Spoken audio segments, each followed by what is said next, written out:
The script. My son abandoned me at the airport after selling my house. But he forgot one detail. My own son abandoned me at Los Angeles International Airport, as if I were some unwanted baggage. Mum, wait here. We're just going to sort out the check-in, said Robert, before disappearing with Juliana, his wife. 3 hours later, I understood they weren't coming back. I, Eleanor Vance, 65 years old, a retired teacher, was alone with $200 in my purse and a shattered heart. What they didn't know was that this grey-haired lady was about to prove that experience trumps cruelty. But before I continue, check if you're subscribed to the channel and write in the comments, where are you watching this video from? We love to know how far our stories are reaching. That September morning, I woke up excited. Robert had invited me to spend a family weekend at the coast. Mum, you deserve a break. We haven't traveled together in a while, he said.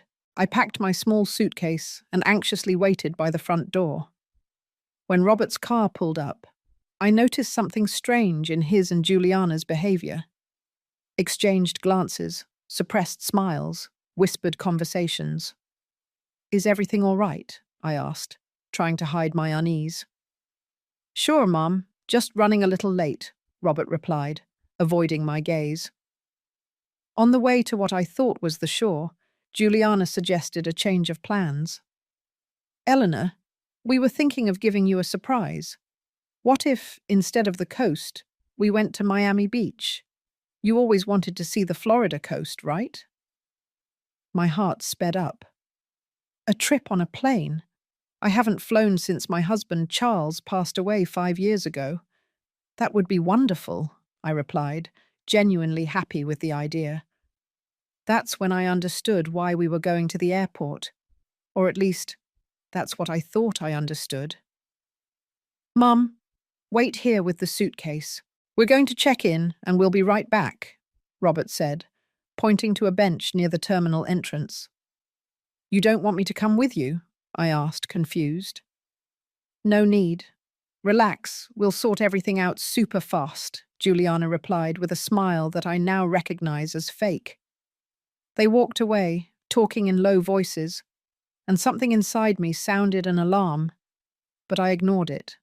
After all, he was my son, my only son. An hour passed, then 2. In the 3rd hour, an airport employee approached, seeing a woman alone for so long. Mum, are you waiting for someone? My son and my daughter-in-law. They went to check in, I answered, my voice already trembling with the suspicion that was starting to gnaw at me. Which airline? She asked kindly. That's when I realized I didn't even know that. They hadn't told me exactly where we were going, what flight, nothing. The employee accompanied me to the information desk, and after several attempts to locate my name on any passenger list, the harsh reality settled in. There was no reservation for Eleanor Vance on any flight that day. I tried calling Robert. Voicemail, unanswered messages. After another hour trying to contact them, I received a single message. Mum, we couldn't do it anymore. The house is ours now. We left enough money for you to go back to the assisted living facility. Assisted living? I didn't live in an assisted living facility. I lived in my own house, bought with Charles's and my hard work over 35 years as teachers. The house that, apparently, Robert now considered his. I sat back down on that same bench, my legs trembling, trying to process the betrayal. People rushed past, dragging suitcases, living their normal lives while my world was falling apart. That's when I noticed a detail. My purse felt lighter, my documents had vanished, my driver's license, my social security card, and most alarmingly, the deed to the house that I always carried with me since Charles's death, for fear of losing it. There, alone in one of the busiest places in Los Angeles, I understood that I had been a victim not only of abandonment, but of a meticulously planned scheme by my own flesh and blood. Tears came, inevitable, But something stronger was born inside me. Determination. I'm a retired history teacher. I spent 40 years teaching about revolutions, resistance, and overcoming obstacles. It was time to apply those lessons to my own life. With the $200 they left me, I bought a bus ticket back home. During the 4-hour ride, I didn't cry anymore. I planned. Because Robert and Juliana thought they were dealing with a helpless old lady. They had no idea they had just awakened a warrior who was only dormant by the comfort of family trust. And now, that warrior was returning home, not to beg for a place that was rightfully hers, but to take back everything they tried to steal. My dignity, my house, and most importantly, my independence. What they didn't expect was that this 65-year-old woman had, as a precaution, kept all the copies of the documents in a bank safety deposit box. And furthermore, that I had documented every suspicious transfer, every odd conversation, every unusual behavior over the past few months. Robert thought he was 3 steps ahead, but I, silently, was always watching the entire chessboard. My revenge wouldn't be loud or impulsive. It would be calculated, cold and devastating like the history lessons I taught about great strategists. And it would begin exactly when they least expected it, when they felt secure in their victory. The bus continued down the highway as I looked out the window, resolute. Robert had learned a lot from me throughout his life, but he clearly didn't absorb the most important lesson. Never underestimate a woman who survived all the storms life threw her way. When I got off the bus that night, my city seemed different. Or maybe it was me who was different. I didn't go home immediately. I knew Robert and Juliana would be there, savoring their apparent victory. Instead, I headed to the one place where I knew I would find unconditional help, the home of Margaret, my friend of 40 years and former colleague. "Eleanor, what happened to you?" she exclaimed, opening the door and seeing me standing there, with a small suitcase and deep circles under my eyes. Over a cup of hot herbal tea in Margaret's cozy kitchen, I told her everything. She listened in silence, her eyes widening with every detail of the betrayal. "You have to go to the police right now," she said when I finished. "No," I replied with a calm that surprised even me. "Not yet. First, I need to understand exactly what they did." That same night, I accessed my online banking on Margaret's laptop. As I suspected, large sums had been transferred in recent months. Robert had access to my accounts since Charles passed away, to help manage Mum's affairs, and he took advantage of it. The statements showed purchases at luxury stores, car payments, trips, all with my money. But the main scheme was in documents I found when I visited the bank the next morning. Robert had initiated a process to transfer the house into his name, using a power of attorney that I never signed. The forgery was obvious to me, but convincing enough for a system that rarely questions when a devoted son takes care of his elderly mother's affairs. For 1 week, I stayed with Margaret while gathering evidence. I discovered that Robert and Juliana had even hired a social worker to assess my mental capacity, paying for a false report that suggested I suffered from early dementia. This was the final piece of the puzzle, declaring me incompetent and taking complete control of my assets. "This is criminal," Margaret commented as we reviewed the documents. "You could have them locked up." "And I will," I replied. "But not just through the formal justice system. I want them to feel every second of the humiliation they tried to impose on me." I sought out Dr. Paul, an attorney specializing in elder law who had given lectures at the school where I taught. He listened to my story with professional indignation. "Ms. Vance, this is more common than you think. Financial exploitation against seniors, especially by family members, is a silent epidemic. He explained all the legal steps we could take, but also cautioned. The legal process can be slow. In the meantime, they will continue to live in your house, using your resources. I have a plan for that too, I replied, surprising him. In the following days, I assembled my strategy. First, with Dr. Paul's help, we filed a police report for document theft and forgery. Then, we obtained an urgent court order to block any transaction involving my assets. But I knew that wouldn't be enough to hit them where it really mattered, their pride. Robert was always extremely concerned with his social image.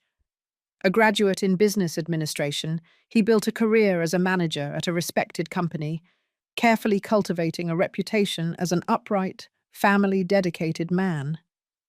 Juliana, on the other hand, was active in local church charity groups, always posting on social media about family values and elder care.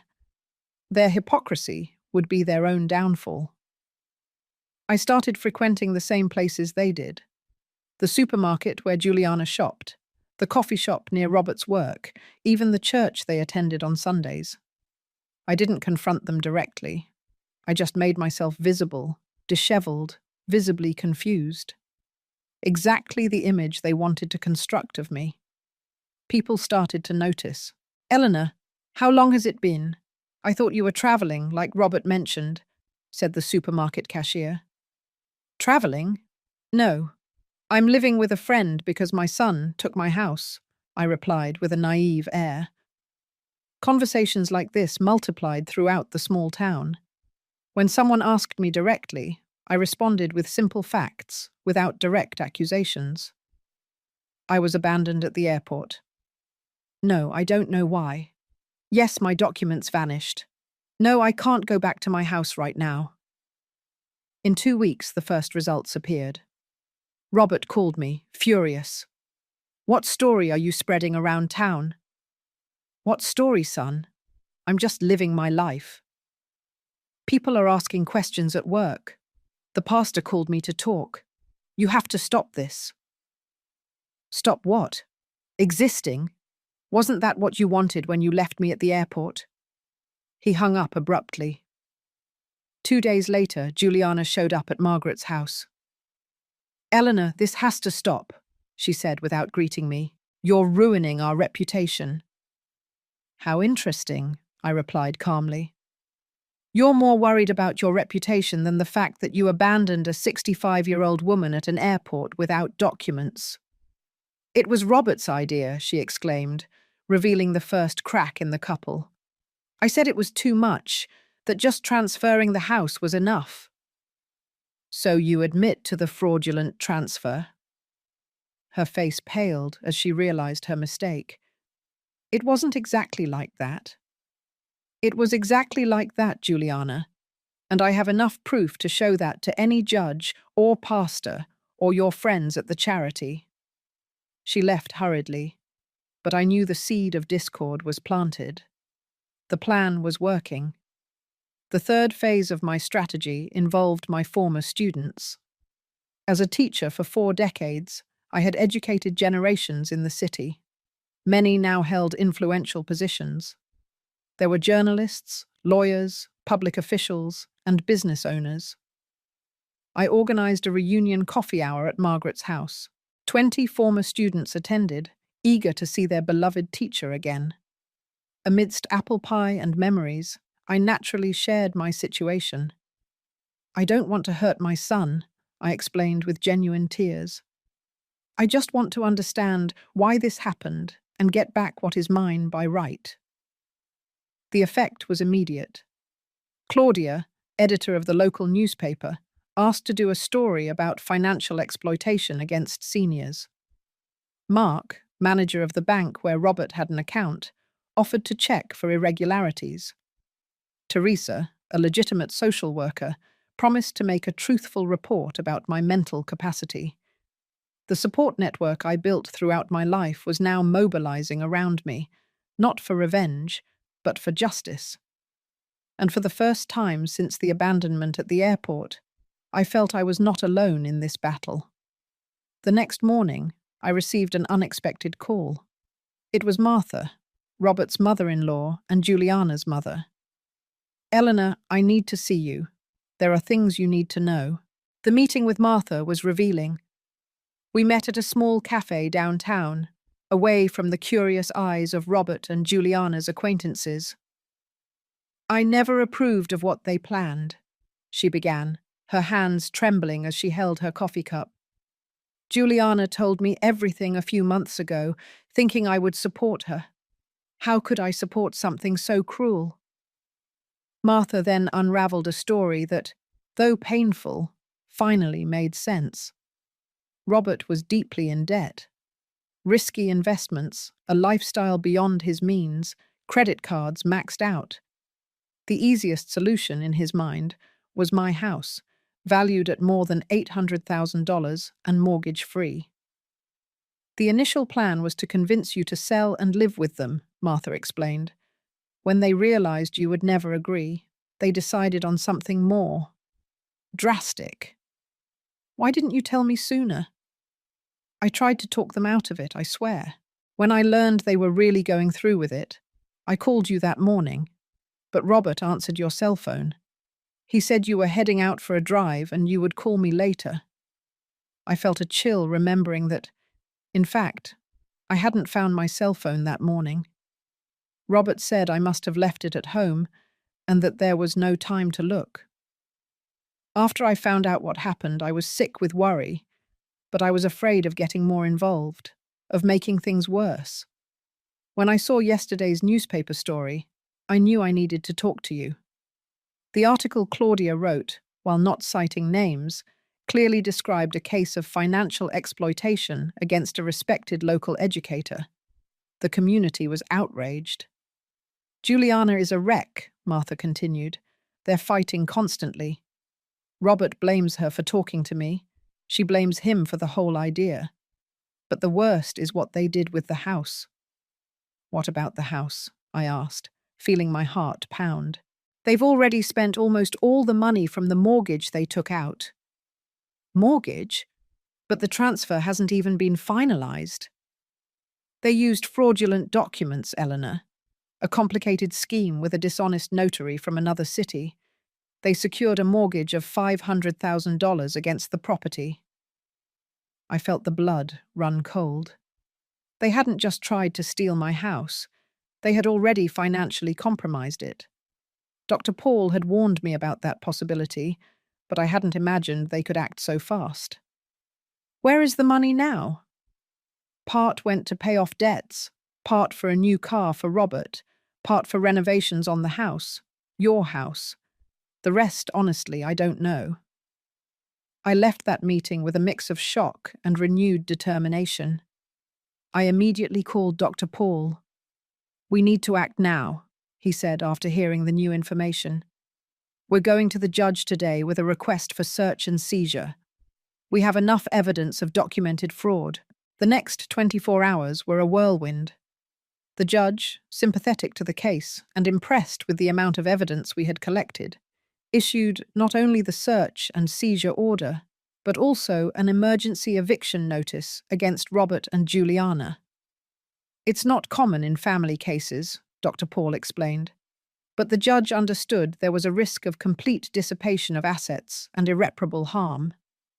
The next morning, accompanied by court officers, police, Dr. Paul, and, at my insistence, Margaret, I arrived at the door of my own house, a place where I had lived for 35 years, but from which I had been exiled for nearly a month. Robert opened the door still in his pajamas, his eyes swollen from lack of sleep for days. His face went from surprise to shock when he saw the group behind me. "Mum, what does this mean?" The court officer stepped forward. "Mr. Robert Vance, we are here to execute a court order for eviction and search and seizure. You have 2 hours to gather personal belongings and vacate the premises." "This is absurd," he yelled, his face red with rage. "This house is mine." "I'm afraid not, sir," the officer replied calmly, handing him the papers. All transfer documents were deemed fraudulent by the judge. The property legally belongs to Ms. Eleanor Vance. Juliana appeared behind him, pale. Robert, what's going on? Your mother turned us in. That's what happened, he accused. My mother? What does she have to do with this? While they argued, I entered my house. The impact was immediate. Nothing was as I had left it. The antique furniture I loved so much was gone, replaced by modern, impersonal pieces. The yellow walls that Charles and I painted together were now grey. Family photos, my books, my memories. Everything had been removed or relegated to boxes I found stacked in the garage. What did you do with my things? I asked, my voice trembling. We renovated, Mom, Robert replied, trying to sound reasonable despite the situation. This house needed an update. We did you a favor. A favor? I looked around the home I no longer recognized. You call this a favor? Destroying my memories? Erasing your father's traces from this house? For the first time, I saw a flicker of shame in his eyes. It was momentary, quickly replaced by his usual defensiveness. You never understood modern decor, Mom. This place was a museum. Nobody lives like this nowadays. The police and the court officer began the formal process, inventorying items, checking documents. Juliana, in a panic, ran back and forth collecting clothes and personal items. Robert, after a few more futile attempts to argue, locked himself in the office with his cell phone, probably calling an attorney. Margaret put her arm around my shoulders. It's okay, Eleanor. You'll get your house back. The decor can be redone. It's not just the furniture, I replied, tears finally overcoming my resolve. It's the feeling of violation. They didn't just try to take my house. They tried to erase my existence from it. The officers found all the documents Robert had hidden, including my originals and the forgeries he created. They also found bank statements detailing the expenditures with the fraudulent mortgage money. $150,000 in personal debts. $200,000 on a luxury car, which would now be impounded. $100,000 on new furniture and renovations.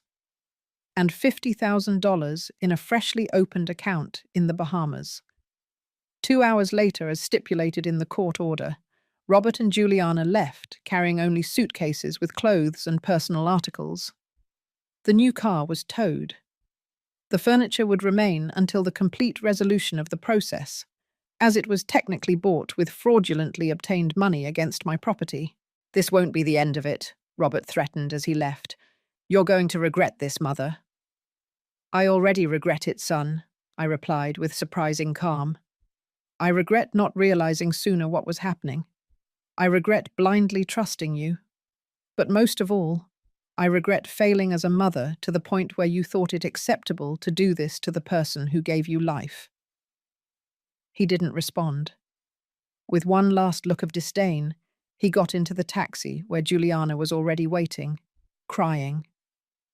When everyone left, the officers, the police, even Margaret, who promised to return later with dinner, I was left alone in my transformed house.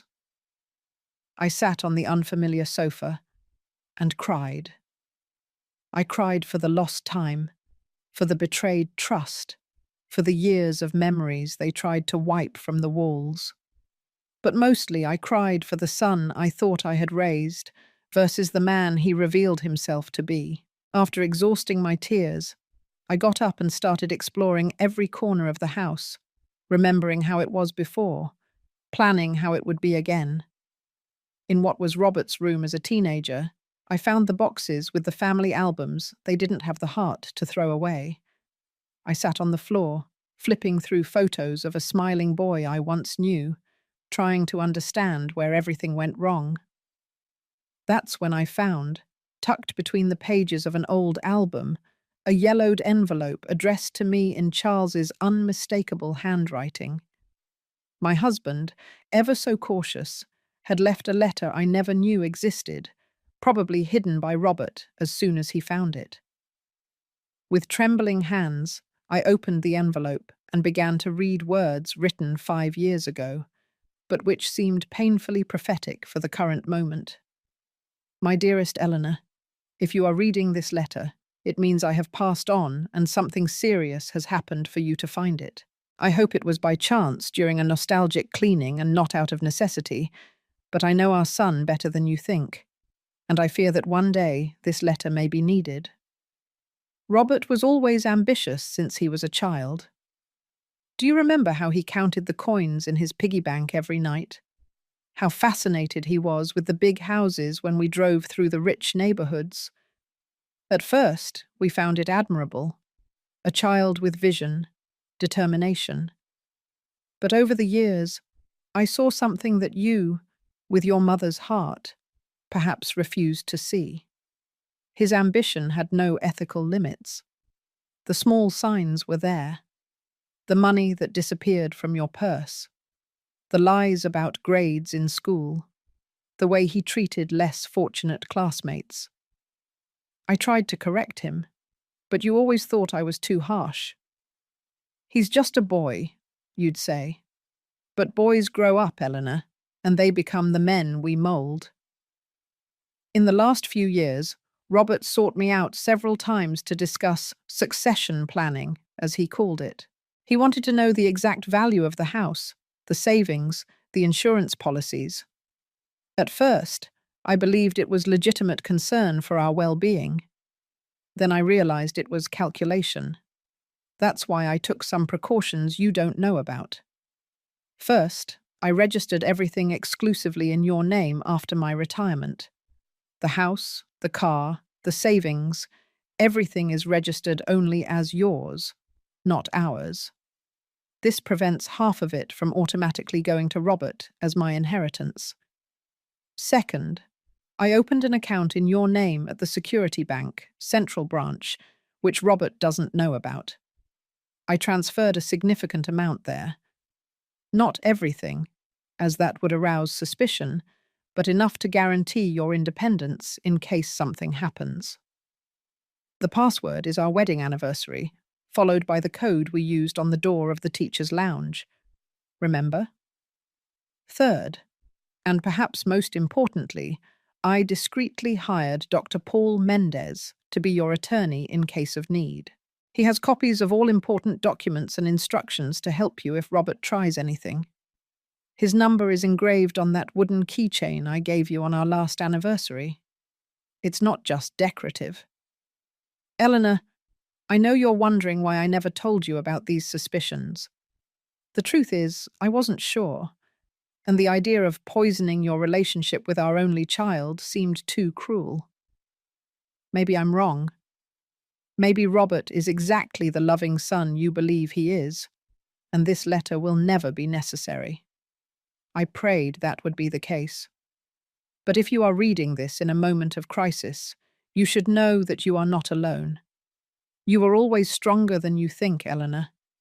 You were the one who confronted the school board when they tried to censor your materials about the Great Depression.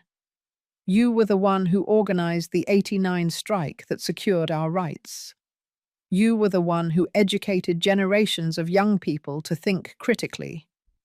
Use that strength now. Don't let the pain or the betrayal define you. Fight for what is yours, but don't lose your essence in the process. Revenge may seem sweet, but true justice is more satisfying and will allow you to sleep in peace. And always remember, our value is not in the house or the savings. It's in the lives we touched, the students we inspired, the love we shared. No one can steal that from you. With all my love, today and always, Charles. Tears streamed down my face as I carefully folded the letter. Charles, even absent for 5 years, was still looking out for me, still protecting me, and more importantly, he reminded me who I really was. I wiped my tears and picked up the wooden keychain I had been using since Charles gave it to me, but had never examined closely. Turning it in my hands, I noticed a small bulge. I pressed it, and a secret compartment opened, revealing a small piece of paper with a phone number, exactly the same one Dr. Paul had given me weeks ago. Charles had foreseen everything, and that unknown bank account, did it still exist? With trembling hands, I dialed the number for the security bank. I would like to check on an account in my name, Eleanor Vance. The account would have been opened about 5 years ago by my late husband, Charles Vance. After some security checks, the assistant confirmed. Yes, Ms. Vance, the account is active and has a current balance of $387,942.53 with the accumulated interest. I almost dropped the phone. Charles had not only anticipated the problems, he had given me the means to solve them. With that money, I could restore the house, recover furniture similar to what I lost, and still have enough to live comfortably for years. That night I slept in the guest room, as my bedroom had been completely remodeled with a strange bed and impersonal decor. But for the first time in weeks, I slept soundly, with Charles's letter under the pillow and a clear plan for the future. The next morning, I began the rebuilding. I called Dr. Paul to inform him about the secret account and discuss the next legal steps. The fraudulent mortgage would be challenged, and although the process might be slow, the chances were good, considering the solid evidence of fraud. The bank that granted the mortgage will have to bear the loss, Dr. Paul explained. They didn't perform the due diligence in verifying the documents. The house will remain yours, free of debt. Next, I called Margaret and my other teacher friends. In a few hours, they organized a cleanup and reorganization volunteer effort. More than 10 former colleagues showed up, bringing food, cleaning supplies, and something even more valuable, solidarity. "We're going to clean the negative energy out of your house, Eleanor," said Lois, my 30-year friend, opening all the windows. While the women worked, I told them about Charles's letter. There was no shame in sharing the story now. The entire city already knew about Robert's scheme through the newspaper report. "Charles was always a cautious man," commented Yvonne, who had also known my husband. "He always said he hoped for the best in people, but prepared for the worst." "I wish he were here," I confessed, feeling his absence with renewed intensity. "He is, dear," Lois replied, pointing to my heart. "And from the letter, it seems he never really left." Over the following weeks, I dedicated myself to reclaiming my house. I couldn't restore it exactly as it was. Some objects were irreplaceable, like the armchair where Charles read the newspaper or the wall clock we got as a wedding gift. But I could create a new home that honored the past while looking toward the future. I hired a carpenter to recreate the dining room table, as close to the original as possible. I bought new bookshelves for my books, which fortunately were only packed and not destroyed. I salvaged some antique pieces at the town's thrift store and complemented them with new furniture that I genuinely liked, not what Robert and Juliana had chosen. The court case progressed. The investigation revealed that the scheme was even more complex than we imagined. The dishonest notary had facilitated fraudulent transfers in at least 6 other cases, all involving seniors. The story ended up in regional newspapers, and even on a television program about financial crimes. Robert and Juliana were facing not only a civil lawsuit, but also criminal charges. Martha occasionally informed me about their situation. They were living separately now, each blaming the other for the plan's failure. Robert had lost his job due to the scandal, and Juliana was being avoided by the social circles she so valued. 3 months after recovering my house, I received an unexpected call. "Mum, it's me." Robert's voice sounded strange, defeated. My heart raced, but I kept my calm. "Hello, Robert. I need to see you, please. I have a hearing tomorrow. I could face 5 years in prison." So that was it. He wasn't repentant. He was desperate. And what do you expect me to do? If you drop the charges, if you say it was all a misunderstanding, I can't do that, Robert. It wasn't a misunderstanding.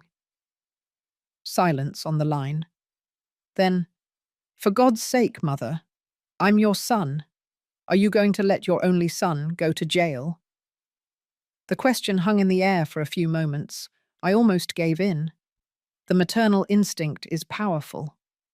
But then I remembered Charles's letter, Robert's premeditation, the airport, the 3 months of anguish and humiliation.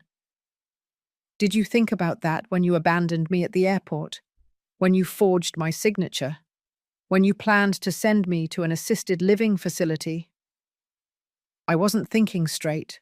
We were in debt, desperate. And what would your solution have been if I hadn't found out? Leaving me on the street? Or worse? He didn't answer, which was answer enough. Robert, you chose this path. Now you have to face the consequences. So that's it? No forgiveness? No second chance? I took a deep breath before answering. Forgiveness is a journey, not an event. Maybe one day I'll be able to forgive you completely. But trust is different. It needs to be earned back with actions, not with desperate words when you're cornered. What do you want me to do? The voice, now choked up, asked. I want you to take responsibility for what you did. Face the legal consequences. Reflect on your choices. And when you're truly ready for authentic reconciliation, not out of necessity, but out of genuine repentance, then we can talk again. I hung up the phone with trembling hands, silent tears running down my face. Despite everything, he was still my son, the child I carried for 9 months, who I taught to walk, to read, to dream. It hurt deeply to deny him what he was asking, but it would be even more painful to allow him to escape the consequences of his actions without real remorse. That would only reinforce that the behavior was acceptable. The following week, accompanied by Dr. Paul, I attended the hearing. Robert saw me. Our eyes met briefly before he looked away, ashamed. He accepted a plea deal, 2 years in prison with the possibility of a work release program after 8 months, full financial restitution, and community service after release. Juliana received a suspended sentence with mandatory community service, as the evidence suggested that, although complicit, she had been less active in the planning. Martha thanked me for not asking for the maximum penalty for her daughter. She made a terrible mistake, but I think she learned her lesson. 6 months passed. My house was completely restored, not as an exact copy of what it was, but as a new home that reflected both my memories and my new reality. I went back to teaching as a volunteer for a senior literacy project. I found purpose in helping people who, like me, are often underestimated by society. One afternoon, hosting my students for an end-of-semester celebratory coffee, I heard the doorbell. It was Martha. Eleanor, I'm sorry to show up unannounced. Robert asked me to deliver this. She held out a simple envelope with my name written in my son's unmistakable handwriting. I thanked her and saved it to read after my guests left. That night, alone on the porch, I had renovated with vibrant colours, a choice the old Robert would have criticised as old lady stuff. I opened the envelope. Robert's letter was lengthy, handwritten across several pages. Different from the quick, digital communications he always preferred, the effort of writing manually already indicated a change. Mum, I'm writing this letter from the most improbable place. A prison cell I share with 3 other men. I never imagined being here, but maybe this is exactly where I needed to be, to finally see the truth. In the first few months, I blamed everyone but myself. I blamed Juliana for not being discreet enough. I blamed the notary for not making more convincing documents. I blamed the old lady for being too clever for a senior. Yes, I reached that level of distortion. Then, during a mandatory therapy session, part of my sentence, the psychologist asked me a simple question. What did your mother do to deserve what you planned for her? I stayed silent for a long time, looking for justifications. The old lady was stubborn with money. She didn't understand our modern needs. She was too attached to that old house. But the more I tried to justify, the emptier my excuses sounded. The truth, which I'm finally ready to admit, is that you did nothing to deserve my betrayal. On the contrary, you dedicated your life to giving me education, love, opportunities. You sacrificed your own dreams so I could achieve mine. And how did I repay you? With greed, manipulation, and cruelty. The psychologist helped me understand that my behavior didn't start out of nowhere. I was always obsessed with status, with appearances. I believed I deserved more, that normal rules didn't apply to me, that the end justified the means. I blamed my financial problems, but the truth is, my greed was insatiable. Even if we had 5 houses like yours, I would probably still want more. Today I understand that the plan to abandon you at the airport was not only criminal, it was inhumane. Leaving my own mother, 65 years old, without documents, without support, as if you were a disposable object. How could I? How did I become this monster? I don't expect your forgiveness. Frankly, I don't think I deserve it. But I want you to know that I'm working to become a better person. Someone who can one day look at himself in the mirror without shame. Someone who honors the sacrifice that you and my father made for me, instead of betraying it. If one day, when I get out of here, you allow me to demonstrate this repentance with actions, I will be eternally grateful. If not, I will understand. In either case, I will spend the rest of my life trying to compensate for the harm I caused, to you and to everyone I hurt with my arrogance and selfishness. With deep regret and belated respect, Robert. I read the letter 3 times, my emotions oscillating between skepticism, hope, pain, and a tentative relief. Was it sincere, or just another manipulation by a man desperate to improve his situation? I didn't have the answers yet, only the certainty that I needed time to process those words. I put the letter in my desk drawer and decided I wouldn't reply immediately.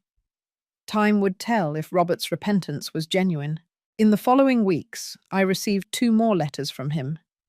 They didn't mention forgiveness or requests. They only shared reflections on his childhood, memories of family moments, and observations about his therapeutic process in prison. He seemed to be truly doing internal work, although it was impossible to be sure from a distance. After 3 months of unilateral correspondence, I decided to reply. My letter was brief. Robert, I received your letters. I can't say I'm ready to forgive completely, but I acknowledge your efforts to reflect on your actions. That's a start. You ask about my daily life. I went back to teaching as a volunteer. I'm helping seniors learn to read and write. It's gratifying to see people my age or older discovering new worlds through words. The house is different now. I didn't try to recreate exactly what it was before.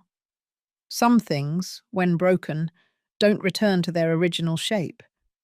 But we are creating something new from the fragments. I found the letter your father left for me. He was always more perceptive about you than I wanted to admit. Perhaps we both failed you in different ways. He by being too harsh, me by being too permissive. Extremes rarely produce balance. I don't know what the future holds for our relationship. For now, I'm willing to continue this correspondence one step at a time. Eleanor. Our exchange of letters continued for months. Gradually, Robert began asking questions about Charles, about our life before he was born, about choices we made as parents. I realized that perhaps for the first time, he was genuinely interested in understanding who we were as people. not just as parental figures who existed to meet his needs. 8 months after his imprisonment, Robert was granted progression to the work release program. He could work during the day, returning to the facility at night. He got a job as an administrative assistant at a small company. Nothing compared to the managerial position he had before, but it was a new beginning. That's when I received a call from him. "Mom, can I visit next Sunday? I understand if it's too soon." I hesitated. Was I ready to see him in person? To face the son who had planned my exile? "Come for lunch," I finally replied. Noon. Sunday arrived with an almost palpable anxiety. I prepared a simple meal: roast turkey, mashed potatoes, the apple cobbler he liked as a child. Nothing extravagant, but enough to indicate it wasn't just a formal visit. At Luke chapter 11, the Geo 55 foot, the doorbell rang. Robert was punctual, something rare in the past. I opened the door and the shock was immediate. My son had changed drastically. Thinner, grey hair at the temples that wasn't there before, deep circles under his eyes. The 8 months in prison had taken their physical toll, but it was his gaze that struck me most. The arrogant eyes that always seemed to evaluate everything with disdain were now lowered, almost humble.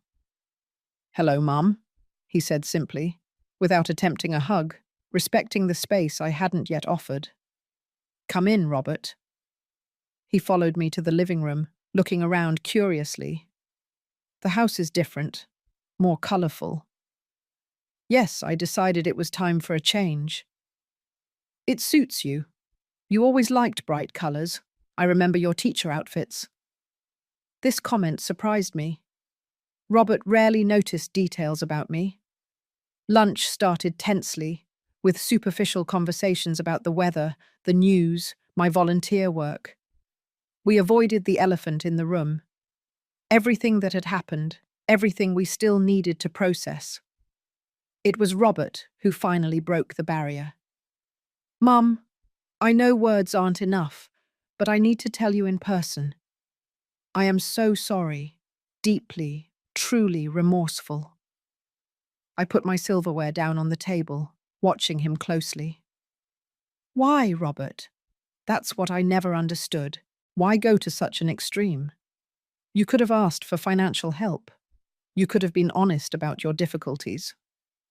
He took a deep breath, his eyes fixed on the food he had barely touched.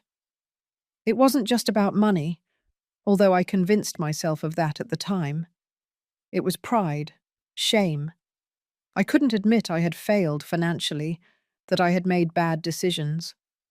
It was easier to take what I thought I deserved than to admit I didn't deserve it. And that justified abandoning me like garbage. "Nothing justifies it," he replied immediately. "Absolutely nothing. I became a monster, Mum. I built a fortress of justifications. I convinced myself I was doing what was necessary, that deep down you would be fine, that maybe it would even be better for you to be in a place suitable for your age, an assisted living facility. Yes, I lied to myself that it would be a good, comfortable place, but the truth is I didn't even research places. I didn't really care about your well-being. I just wanted your money and your house." The brutal honesty took me by surprise.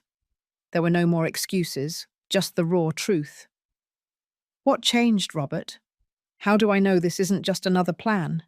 Another manipulation?" He lifted his eyes, meeting mine for the first time. "You can't know for sure. I'm still learning to trust this change myself. All I can offer are consistent actions over time, not empty promises." We remained silent for a few minutes, each absorbing the weight of that conversation. "What happened with Juliana?" I finally asked, slightly changing the subject. "We got divorced. She moved back in with her mother permanently. She's in therapy too." "And your future? Do you have plans?" "I'm rebuilding from scratch." When I finished my sentence, I plan to work with financial education for people in debt. Use my own story as a warning. Show that greed and illegal shortcuts only lead to destruction.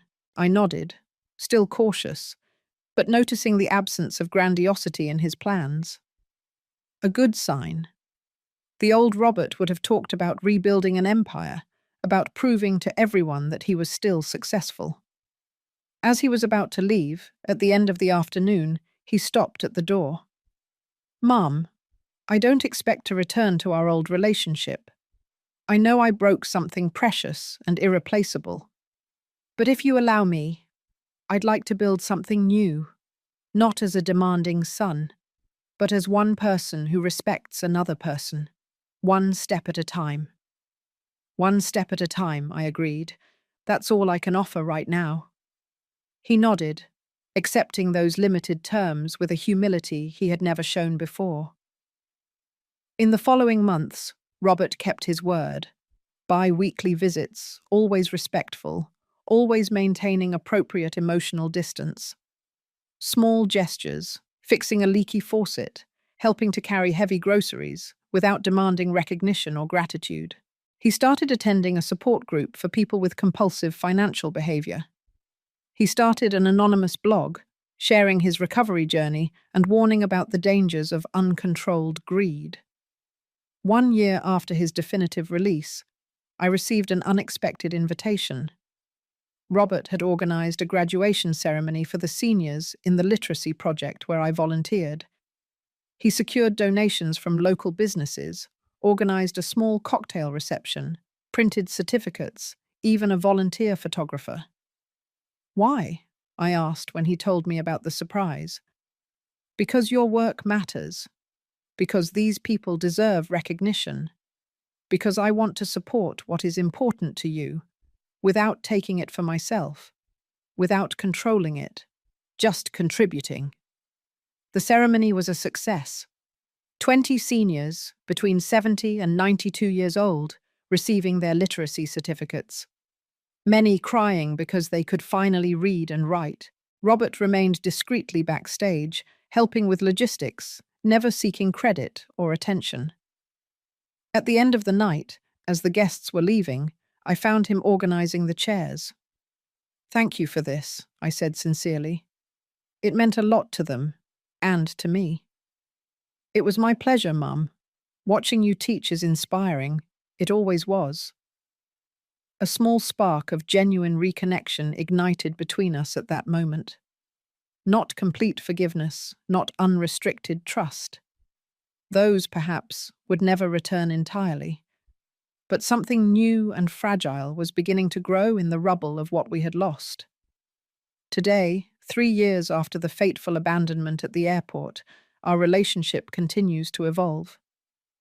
Robert lives in a modest apartment, works for a financial education non-profit organization, and maintains a simple life. We don't try to pretend the past didn't happen.